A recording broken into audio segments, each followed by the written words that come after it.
Imaginez un monde où la force de la foi pourrait mettre fin aux guerres.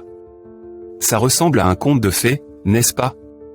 Mais que diriez-vous si je vous disais que Napoléon Hill, le génie derrière Réfléchissez et devenez riche, avait un plan surprenant pour y parvenir? Aujourd'hui, nous allons explorer en profondeur les idées révolutionnaires de Hill sur la manière dont la foi, la coopération et un changement de mentalité pourraient transformer non seulement les entreprises, mais aussi le monde entier, en mettant potentiellement fin à la guerre telle que nous la connaissons. Commençons par une question, et si la plus grande arme contre les conflits n'était pas une arme, mais un état d'esprit? Napoléon Hill était convaincu que la foi, et non la peur, est la force la plus puissante sur Terre. Pour lui, la foi agissait comme un catalyseur de changement, un outil capable d'unir les gens et de les pousser vers un objectif commun. Mais quel est le lien avec la fin des guerres? Eh bien, il soutenait que les mêmes principes qui mènent au succès personnel et financier pouvaient être appliqués à l'échelle mondiale pour promouvoir la paix. Pendant la Grande Dépression, il a constaté que l'absence de confiance engendrait une peur généralisée et une paralysie économique. Les entreprises se sont effondrées, non pas par manque de ressources, mais par manque de foi en un avenir meilleur. Il y voyait une leçon pour l'humanité, si la peur pouvait mettre le monde à genoux, alors la foi pouvait le relever. Il imaginait un avenir où des leaders, inspirés par des figures comme Mahatma Gandhi, utiliseraient la force de la foi pour bâtir un nouvel ordre mondial fondé sur la coopération et l'intérêt mutuel. Comme l'a souligné Hill, Gandhi était peut-être l'homme le plus puissant de son époque, non pas grâce à la puissance militaire, mais parce qu'il a su inspirer plus de 200 millions de personnes à œuvrer ensemble, en harmonie, pour une cause. Imaginez cela. 200 millions de personnes, non pas forcées, mais coopérant volontairement. Pour Hill, c'était un miracle, une preuve éclatante de la puissance de la foi et de l'unité. Si Gandhi a pu accomplir cela à l'échelle nationale, pourquoi ne pourrait-on pas appliquer les mêmes principes à l'échelle mondiale pour mettre fin aux guerres? Il pensait que l'ère industrielle avait dépouillé l'humanité de son âme, traitant les hommes comme de simples rouages dans une machine. Mais il envisageait une nouvelle ère, où le bonheur et l'épanouissement humain deviendraient les objectifs ultimes. Dans ce monde nouveau, la production prospérerait non pas par la force et la peur, mais grâce à la confiance et à la coopération. Les travailleurs ne se contenteraient pas de toucher un salaire, ils partageraient aussi les bénéfices, ce qui leur donnerait un véritable sentiment de propriété et d'engagement dans la réussite de leur projet. Mais voici le rebondissement, la vision de Hill nécessitait un changement radical dans notre façon de concevoir le leadership et le pouvoir. Il soutenait que les véritables leaders sont ceux qui comprennent et appliquent les principes de la foi et de la coopération, à l'image de Gandhi. Ces leaders ne surgiraient pas des couloirs traditionnels du pouvoir, mais des usines, des mines et des petites villes. Ils seraient des rêveurs pragmatiques, des personnes capables de voir au-delà du statu quo et d'exploiter la puissance de la foi pour impulser le changement. Maintenant, vous vous demandez peut-être, comment cela se traduit-il par la fin des guerres? Il pensait que les guerres sont souvent le fruit de la peur, de l'incompréhension et d'un manque de confiance dans les solutions pacifiques. En cultivant un esprit global de foi et de coopération, les conflits pourraient être résolus par le dialogue et la compréhension mutuelle plutôt que par la violence. C'est une vision audacieuse, mais il croyait qu'elle était à portée de main si l'humanité pouvait embrasser le pouvoir de la foi. Prenons un instant pour réfléchir à l'histoire de la Révolution américaine, telle que racontée par Hill. On attribue souvent à George Washington le titre de père de la nation, mais il souligne que le succès de la Révolution était assuré bien avant que les armées de Washington ne remportent la victoire. C'est grâce à la foi et au courage de personnes comme John Hancock et Samuel Adams que des actions décisives ont été prises, ouvrant la voie à l'indépendance. Leur histoire nous rappelle que les grands changements commencent souvent par un petit groupe d'individus déterminés, qui ont la conviction nécessaire pour poursuivre leur vision envers et contre tout. Le message de Hill est limpide, le pouvoir de changer le monde réside en chacun de nous, mais il demande foi, courage et une volonté de collaborer avec les autres. Il nous invite à dépasser nos circonstances actuelles et à imaginer un monde où la foi guide nos actions. C'est un monde où les guerres sont devenues obsolètes, car nous avons appris à résoudre nos différends par la compréhension et la collaboration. Alors, comment y parvenir? Il propose que cela commence par un engagement personnel à cultiver la foi dans nos propres vies. En maîtrisant nos pensées et en nous concentrant sur des idées positives et constructives, nous pouvons influencer nos actions et, en fin de compte, notre réalité. Il souligne l'importance de l'autosuggestion, cette pratique qui consiste à répéter sans cesse nos objectifs et nos convictions jusqu'à ce qu'ils s'ancrent dans notre subconscient. Selon lui, c'est la clé pour libérer notre potentiel et réaliser nos rêves. Mais il met également en garde contre les dangers de la pensée négative.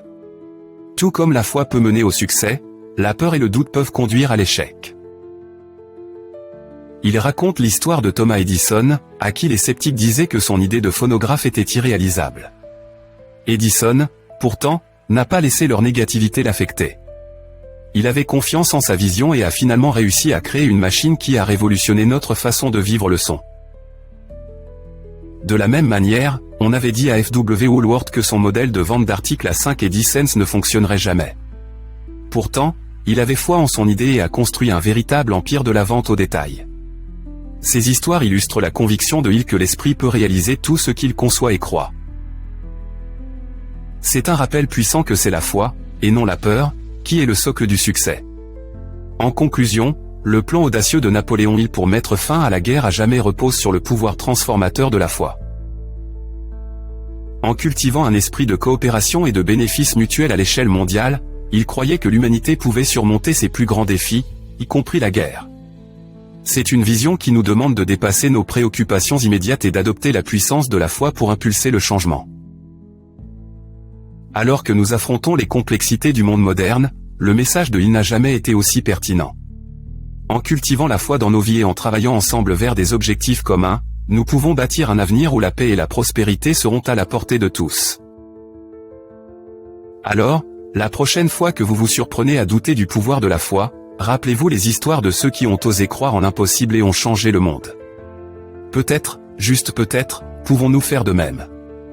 Mais la vision de Napoléon Hill pour un monde transformé par la foi n'était pas qu'une simple réflexion théorique, c'était un appel à l'action, un plan pour une transformation individuelle et collective. Il exhortait chacun à devenir l'architecte de son propre destin en harmonisant ses pensées avec ses désirs les plus profonds et ses valeurs les plus élevées. Selon lui, en agissant ainsi, non seulement ils amélioreraient leur situation personnelle, mais ils contribueraient également à l'élévation de la société tout entière. Le plan de Hill comprenait une série d'étapes pratiques que chacun pouvait suivre pour exploiter la puissance de la foi dans sa vie quotidienne. Il prônait une pratique rigoureuse de l'introspection et de la pleine conscience, encourageant chacun à prendre conscience de ses pensées et des émotions qu'elles suscitent. En cultivant un état d'esprit de positivité et d'abondance, chacun peut commencer à reprogrammer son subconscient, remplaçant les doutes et les peurs par la confiance et un sens du but. Il soutenait que cette transformation intérieure se manifesterait naturellement à l'extérieur, renforçant les relations et favorisant un esprit de collaboration au sein des communautés.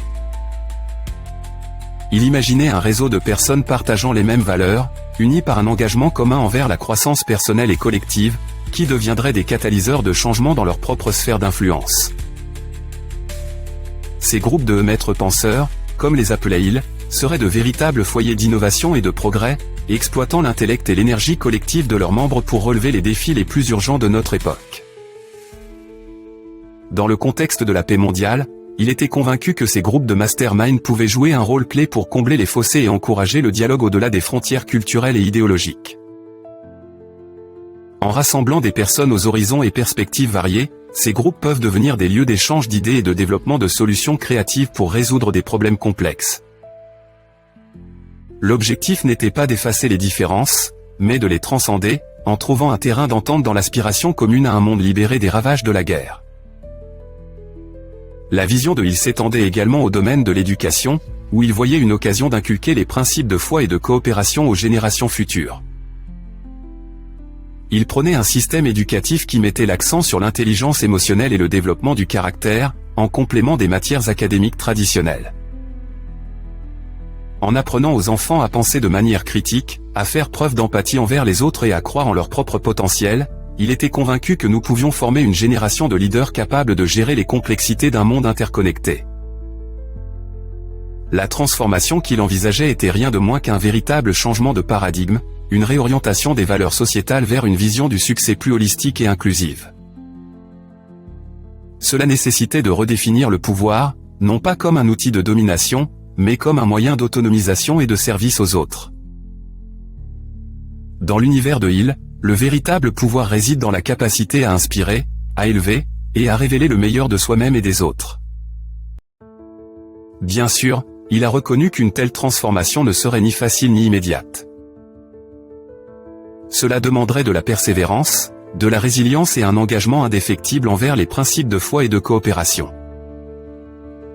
Mais il avait foi en la capacité de l'humanité à évoluer et à se transformer. Il était convaincu qu'avec le bon état d'esprit et un effort collectif, un monde plus paisible et prospère était à notre portée. En réfléchissant à la vision audacieuse de Hill, nous sommes rappelés du pouvoir des idées à transformer la réalité. Son message nous invite à imaginer un monde où la foi et la coopération remplacent la peur et le conflit, où les individus et les communautés sont unis par un engagement commun envers le bien commun.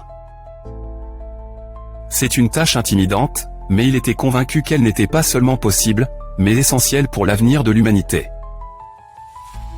En fin de compte, l'héritage de Napoléon Hill est une preuve éclatante du pouvoir transformateur de la croyance. C'est une invitation pour chacun d'entre nous à exploiter cette force dans nos vies, à devenir des acteurs du changement et les architectes d'un nouveau monde où la paix et la prospérité ne sont pas seulement des rêves, mais des réalités. En poursuivant cette vision, nous rendons hommage au message intemporel de Hill. En chacun de nous réside le potentiel de transformer le monde, à condition d'avoir la foi nécessaire pour y croire.